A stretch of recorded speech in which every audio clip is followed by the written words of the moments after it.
ദില്ലിയിൽ RSS BJP നേതാക്കളുമായി കൂടിക്കാഴ്ച നടത്തി കമ്മ്യൂണിസ്റ്റ് പാർട്ടി ഓഫ് ചൈന പ്രതിനിധികൾ. ദത്താത്രേയ ഹൊസബല്ല അടക്കമുള്ള നേതാക്കളുമായാണ് കൂടിക്കാഴ്ച നടത്തിയത്.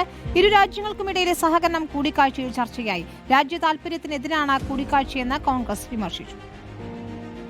കമ്മ്യൂണിസ്റ്റ് പാർട്ടി ഓഫ് ചൈന പ്രതിനിധികളുടെ ഇന്ത്യൻ സന്ദർശനത്തിൽ നിർണായക കൂടിക്കാഴ്ചകളാണ് നടക്കുന്നത്. ദത്താത്രേയ ഹൊസബല്ല അടക്കമുള്ള RSS നേതാക്കളുമായി പ്രതിനിധി സംഘം കൂടിക്കാഴ്ച നടത്തി.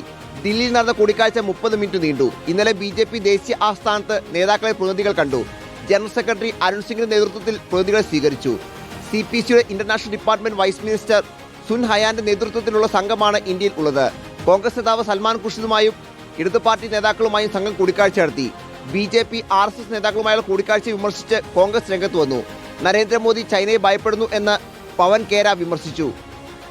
मोदी सरकार चीन के मजदूरों को वीजा देकर हम अपने मेक इन इंडिया और PLI योजनाओं को बढ़ावा दे, क्यों दे रहे हैं? क्या आपको इतनी क्या मजबूरी है? टाइम बॉम्ब के रास्ते से मिलिट्री के पुल बनाए जा रहे हैं. मोदी सरकार चुप, कोई जवाब नहीं. 2020 ഗാൽവാൻ സംഘർഷത്തിന് ശേഷം ആദ്യമായാണ് കമ്മ്യൂണിസ്റ്റ് പാർട്ടി ഓഫ് ചൈന പ്രതിനിധികളുടെ ഇന്ത്യൻ സന്ദർശനം. റിപ്പോർട്ടർ, ദില്ലി.